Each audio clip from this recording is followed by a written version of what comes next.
Hi everyone, and welcome to this new episode of Women in Web3, Blockchain and AI. I love this space because I am a happy host of Maria Amelie today. And the goal of this podcast is to give a voice, a space for women to share their experience with others in that space. So today, Maria Amelie, the fun thing or the interesting thing is not maybe fun, but it's interesting, is that we met in Cambridge. So we met at this Disinformation Summit in Cambridge almost a month ago, and it was about disinformation. And you are into the field of journalism, AI, disinformation. So I would like to know a little bit more about you, and that you tell us who are you and how did you start into this field? Yeah, very nice to see you again. Thank you so much for inviting me. I am a co-founder and CEO of Factiverse, an AI company that aims to solve the challenge of disinformation and also misinformation. And we are based in Norway. That's where I live as well. Before that, I worked for many years as a technology journalist. And I also written 5 nonfiction books on topics like immigration, freedom of speech, and 2 books on entrepreneurship. So that's how I ended up being an entrepreneur through kind of working with all of these subjects as a writer, as a journalist, and also some business development, briefly as well in the blockchain space. And yeah, and now I'm here. It's very interesting because building all these experiences through different lenses and having different kind of backgrounds, what gave you the spark to launch Factiverse? So I actually was not planning to become an entrepreneur. There were 2 things. I was planning not to become a journalist and an entrepreneur.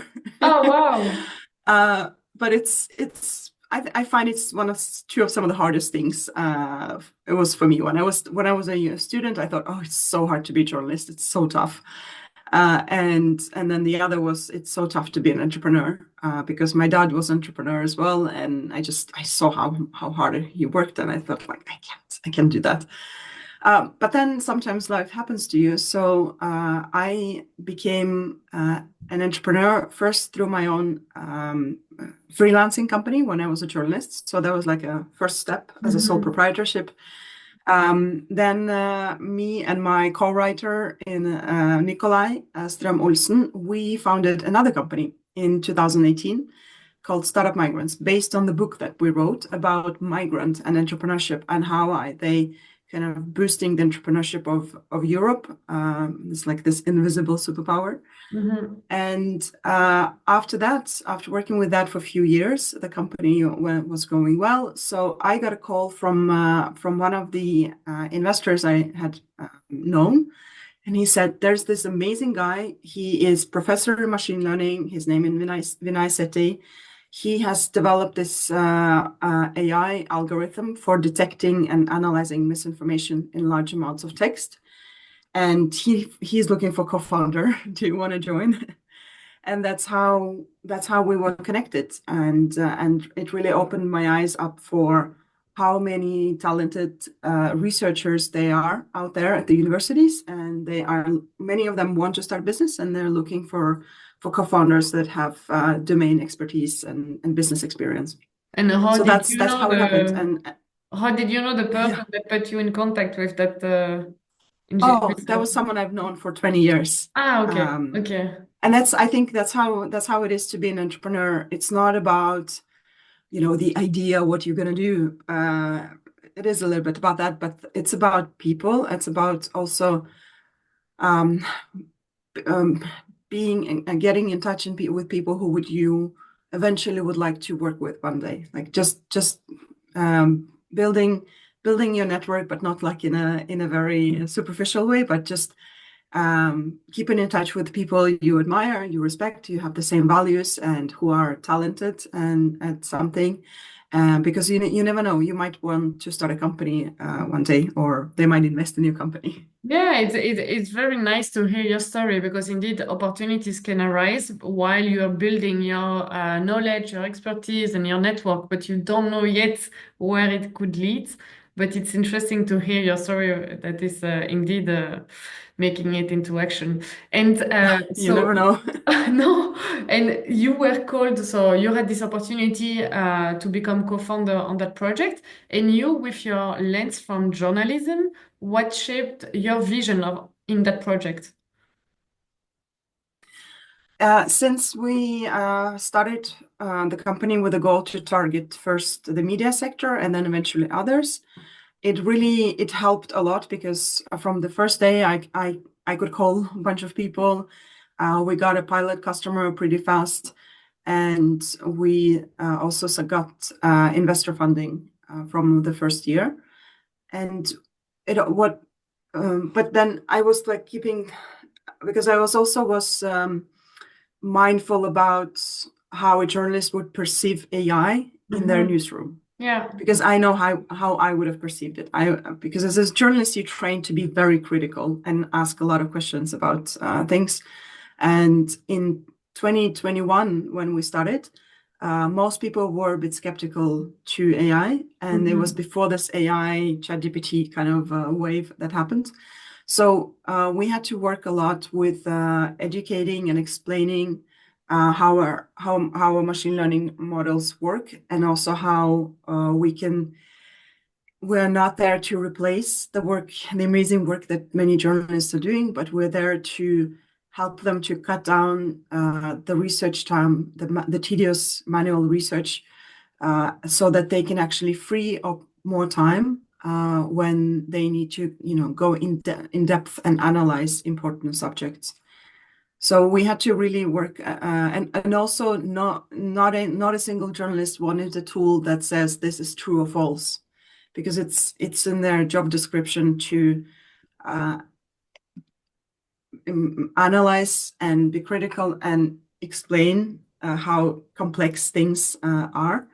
So, but we learned that they needed not so much what is true or false, but they needed to understand and quickly grasp what are the controversial statements in an article, in a podcast, in a video, and then what are the statements the different people are coming with, and what they mean about these things, and then what are the different sources that have different opinions about things. So the world is so much more complex Yeah. than, and they needed help with that. So it did help to have some domain expertise when we were going into this sector. And so, what kind of service And the journalist can expect from the Factiverse? so lately, after sorry,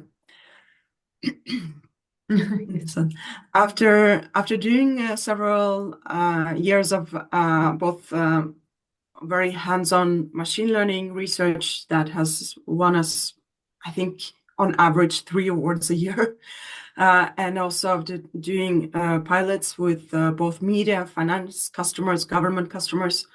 What we've learned is that they are really in demand of our live fact-checking tool. We've assisted media during many elections and political debates the past year, and the live fact-checking tools basically helps a journalist to, in real time, extract the transcript of a political debate as Mhm. it's happening. And then we can as well extract what are the statements that different politicians are saying. And then we can also quickly find sources that either support or dispute what the politicians are saying, and Okay. also find links. So that usually when political debates is happening, a newsroom would have 100% more people working at the same time, because they are just analyzing manually what's happening. But we're able to help them so that they can immediately spot something controversial, something that is worth looking into, and then they can focus on investigating that claim that politician has made. So that has because the amount of video and audio content is increasing very fast, Yes. and people who work as analysts, as journalists, editors, consultants as well, they just don't have the time to analyze all the video and audio that is out there, right? Yes, no, totally. But that's also my next question because since when we train LLM, we are responsible with the data we train it. So, and because the outcome is also linked to the input. And how you, with Factiverse, you make sure that the data that is in is of quality for the journalists. Yeah, that's a very good question because we have to always explain that we're not based on generative AI. Okay. We're very careful with generative AI LLMs, right? Because it does hallucinate a lot, Yes. and it sort of creates more misinformation. Yes. So the model that my co-founder has been building since 2016 as part of his research is based on, it's classic machine learning, natural language Ah, processing. okay. Okay. It's not generative AI, and which is also good because we don't need a crazy amount of data to train the model compared to LLMs. And we have been training the model on high quality data from mainly reliable media organizations and also fact-checking organizations. We are part of Nordis, which is the EU-funded project for all the Nordic fact-checking organizations. And that's how we ended up coming up with, together with them, with this prototype of live fact-checking. So we work closely with people who are actually doing the important manual fact-checking work, and also with a lot of credible and reliable media Okay. And you to call improve it, our I've model. seen that you call it, you compare it to Grammarly on your Yes. bio. So I'm wondering, like, what is the most surprising thing that you have discovered while building this project, Factiverse? Yeah. Yeah. We in addition to having this live fact-checking tool as a B2B business, we also have a web app where people can just sign up, and then they can write few sentences, and then they can fact check them and get both summary and results and also references. And that's how it basically started as for us, just internally calling it as Grammarly for fact checking, because it was just easier to explain it to people. Yeah. And we also, and so many Europe, at least in the Nordics, are using Grammarly. And the most surprising thing is that we launched it on Product Hunt in the end of 23. And since then, we ended up being mentioned in many, many places online. And also, we got about up to date now, we have over 5,000 signups on that web app, and people that's coming from the whole world. Yeah. And actually, one of the surprising things is that a lot of the signups are coming from France. I mean, US is top one, and then a lot of signups is coming from France, and then it's like 800 countries or something like that. So that was surprising to see that there are people out there that everyone is struggling, not everyone, but many are struggling with understanding complex topics faster, not necessarily figuring out what is the truth, but Yeah. just understanding what are the different sides of conflicts or controversial political issues. And that's what we're helping with through this web app. And so, if your coverage is bigger than expected, and also the variety of your users, of your signups, how do you make sure that you stay up to date and neutral in the data that you train the machine learning with? So we are the good thing is that we are searching in real time. Okay. So if you have a claim about climate change, for example, we will search in real time in multiple search engines at the same time, and also some customer database if you have one. ones. And we are not showing you whatever is first on Google search or Bing search or you.com. We're showing you the sources that, based on our AI model, have historically been credible about the topic that you're looking for. So it's almost like imagine it's like you get access to this journalist or fact checkers' brains that have like 1,000 years of experience, and that almost like intuitively, like natural language processing, they're almost intuitively able to see, okay, if you're checking something about climate change, then these sources are often most likely to be credible on the topic based on our data, and this is how it works. So that's a kind of nice element of it, because at least in the beginning, a lot of LLMs were not providing the search in real time, and we were able to as well do the integration many other places and search and provide actually the newest and most relevant results. And because this is something that is available in some tools, but when doing the search, can you also access to the source of what the engine is providing you as info? Can you retrace the source just to make sure that you know where the information comes from? Yes, you get a full link to the website Okay. where it is coming from, and we also integrated on some sources. You can also see whether the source is to the left or to the right, kind of political. You can see some of the political bias, and we also have integrated some trust score data sets that are open available out there to show that, okay, some define the source as a highly credible, and then we add a little explanations why and where it's coming from, so you can also read about that. I think the explainability of AI is crucial. The more AI tools we get, we're working on that as well, to show you why does algorithm is showing you this result and not the other result, right? Because sometimes the algorithm is just wrong, and then it's just like giving you whatever is out there. So I think it's we're striving to have as many like small explanations and also blog posts and reports about subjects on everything AI and how our AI works, because it's we don't want it to be this kind of box that Pandora's box. So you don't know what's happening there. Yes, and plus it's very controversial with your topic, since it's disinformation. You don't want to be on the wrong side. So you have to be careful also on how you present your product, your service, and to be transparent on how the results and outputs are coming through. Because indeed, people are checking, trying to find out like what is the truth. Yeah. And yeah, the original sources.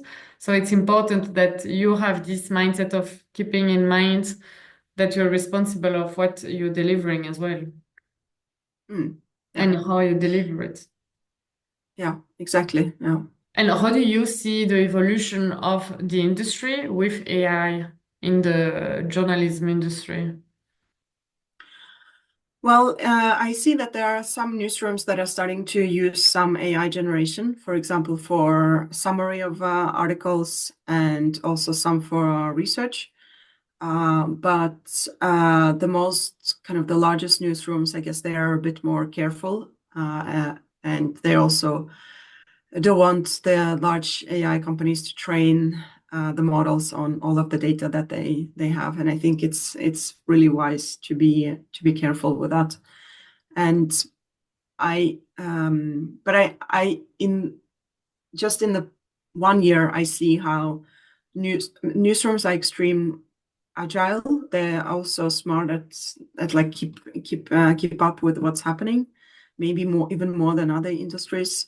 And I see that how many different newsrooms have been experimenting and figuring out where can they use machine learning.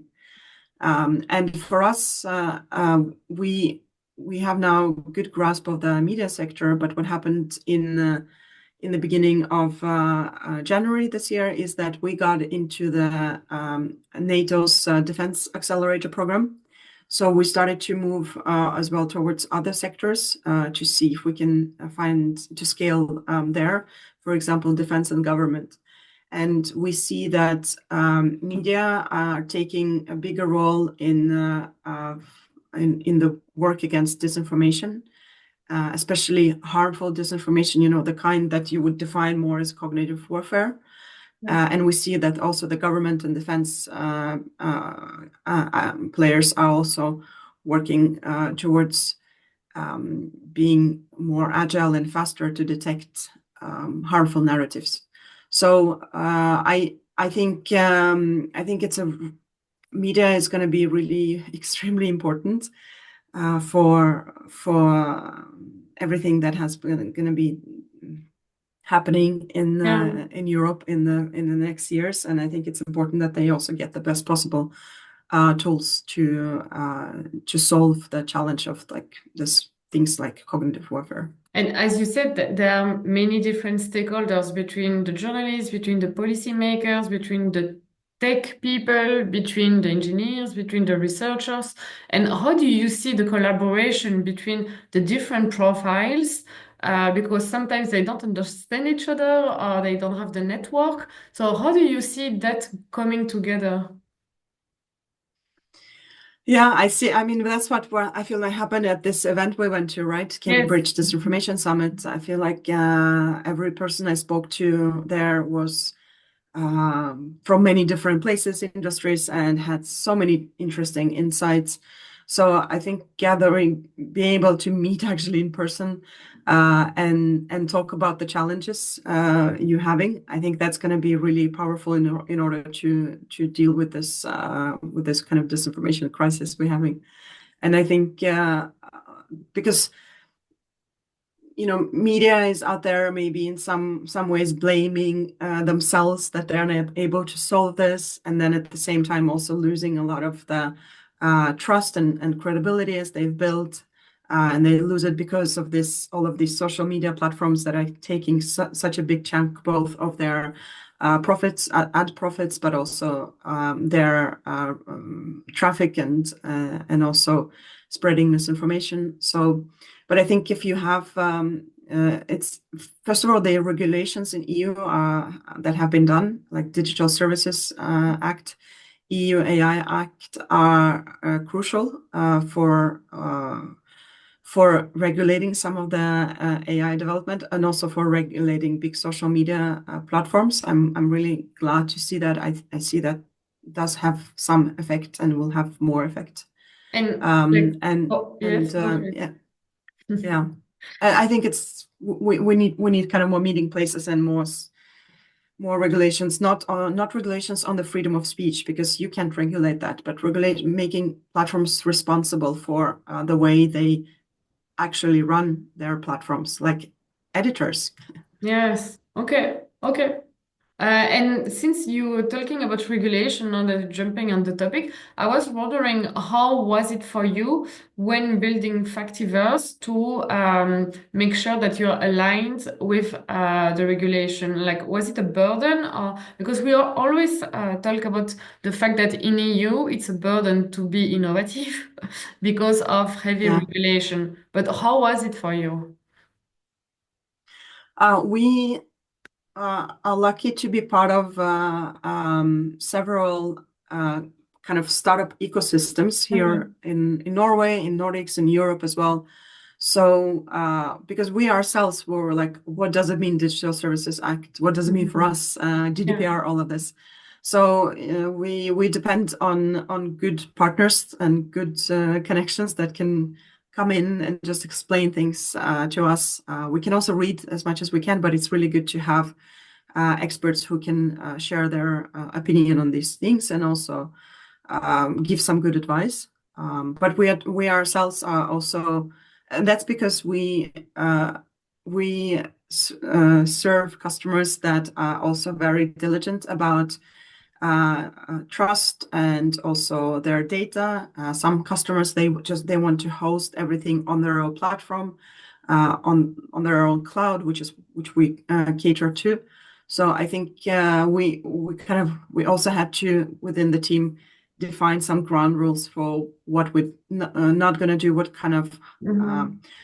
that we're careful how we train the model, what kind of data we can get. We're also very careful about not gathering any information about the users that come to us, because yeah, we deal with a lot of important data, and we ourselves, you can't be. I think businesses in general, for each year that goes now, they have to spend a lot of time on building their digital trust. Mhm. Either they have, it can be everything that you log into their service and your data is not just stolen, or they have blog posts that are actually factually correct, or their services are working well and you can trust them, that nobody's just gonna um, do something bad to you while you're using their services. So I feel like businesses have to not just look nice and incredible. They actually have to be investing more in digital trust across all the departments, because otherwise they will lose out business, right? If they're advertising places where there's just lots of disinformation, that's going to diminish their brand. If someone is going to be spreading lots of disinformation about them, it can also influence their brand, and also their stock market price, and etc. So But they really have to, do you see that yeah. with the evolution of the digital landscape and with all the different innovation and also the IoT, the devices connected, Yeah. do you see it as it's a bigger threat for disinformation, the fact that we're going more and more into a connected world, or do you see also the opportunities that we can reshape the way we trust our online presence? I'm just thinking, for example, LLMs. We're moving towards the world. We're going to have a lot of AI assistants, and those AI assistants going to be talking to us. They're going to talk Yeah. to each other. And if we don't fix the challenge of hallucinations, Mm. we keep getting better and better models, LLM models, but they are not. They're still. Some of them hallucinate even more. So Mm. how can we build this whole AI future if we if we can't trust the AI not to just imagine something? And there have already been cases both at the New York City municipality, Air Canada, and a few other companies as well, where, for example, the customer chatbot is just hallucinating things, and then it ends up financially affecting the customer. Mm. Yeah. And then suddenly these kind of cases have gone viral and spread. So that's some of the things we've also been looking into, is like, how can we help to mitigate some of that hallucinations, and prevent that from happening? Because one thing is just hallucinations that are just funny hallucinations, just imagining something. But now we're facing situations where LLMs are being actively poisoned. Yeah. Like they are trained on poisoned data that contains a lot of harmful propaganda, serious disinformation, and you don't really need a lot of that kind of poisoned data in order to create real harm on an LLM. And I think that's yeah. We have to have stricter rules around both the training data and how basically just how businesses are conducting their AI development. It's very fascinating, and I want to dive more into it. But I would like Yeah. also to ask you like another question, a bit more on your personal path, because you are quite known also in the sector. You have been speaking to Google, to TEDx, and to other major big events. And I wanted to ask you on a personal level, what is the message that resonates with you and that you keep bringing back to the audience? that's something that it's close to your heart in those fields when you go and do those speaking engagements? On any topic, or more like on uh, business, or Any topic, I but haven't. what is driving you during those speaking engagements? Oh, yeah, I both love it and hate it, to do the speaking things. But I for me, it's more. I I always try to. I think I always try to, when I'm speaking. I always try to. For me, it's like my mantra is that time is more valuable than money, right? Even the richest people in the world, they are not able to invent the time machine and go back in time and change things or do more things more productively.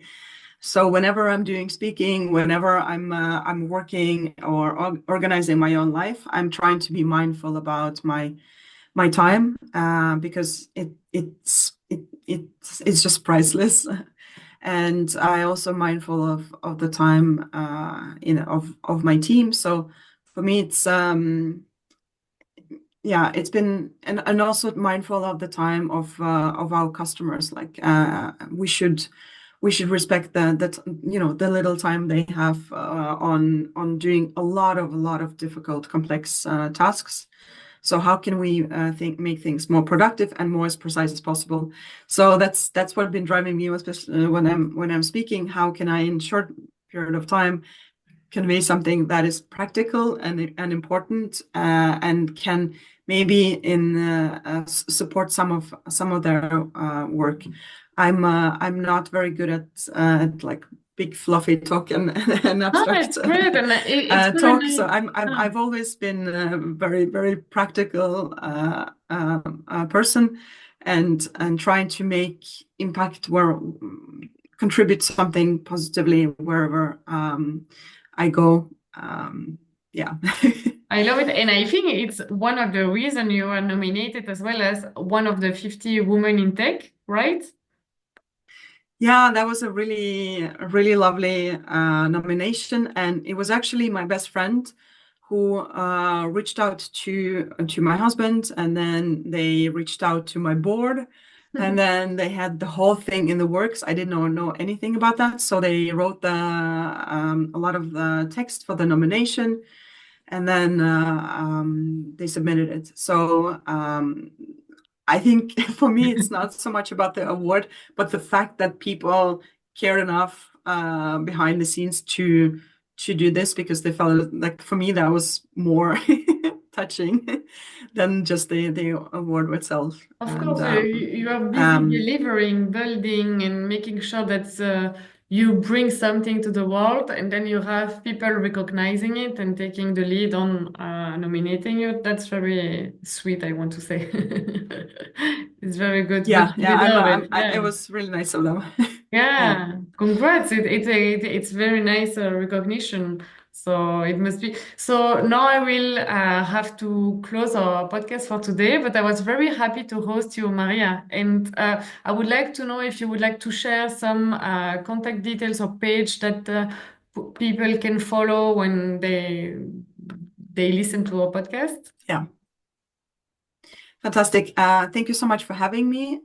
If you guys want to check us out, we are at Factiverse.ai. It's like the word fact and universe in one, Factiverse. That's the name my co-founder came up with, even before he founded the company. And if you want to sign up, you can try a web app. So, and just feel free to reach out to me if you have any feedback. We love critical feedback. That's so useful, so valuable. And we Do you happy to have maybe any provide a need? code in Do you have any need any. a need that you would like to shout out? Something? Yeah, I mean, we are relaunching the new design for our web app. So if you want to go there and do the Grammarly for fact checking thing, you can try that, and maybe I'll share with you a code for extended free trial, so your audience can try that, and then you can follow us on LinkedIn. We try to post again mindful of the people's time, so we try to post something that is practical and interesting about this field of disinformation and machine learning as well, and hallucinations. So we often post and summarize interesting studies and some of our own reports as well. Okay, great. Thank you very much, Maria. It was a pleasure to host you, and I wish you all the best with Factiverse and the different project that you are leading. Thank you very much for being with us Yeah. today. Thank you so much. Good luck.